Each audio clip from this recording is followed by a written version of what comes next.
Sinulit ni Maine Mendoza ang bakasyon with family sa London. Sa kanyang Instagram, makikita ang pictures ng pinasyalan niyang lugar gaya ng London Bridge, Big Ben Tower, bumili ng books at mugs sa Notting Hill na na-features sa Julia Roberts movie at iba pa. Nagpakulay rin siya ng buhok, kumain ng ice cream, photo ops, sa classic na red phone booth sa kalye. Wala pang balita kung kailan ang balik ni Meng sa bansa lalo na sa Itbulaga. Pagbalik kaya ni Meng sa Itbulaga ay balik sugod bahay si Miles Ocampo.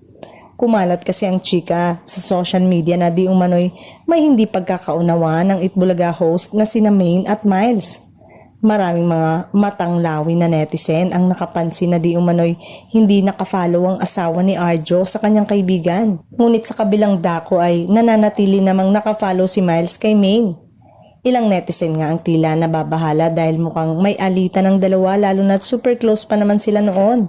May ilang netizen pang nagsasabing marahil ay hindi pinagsasama sa isang segment ng dalawa dahil sa kanilang tampuhan.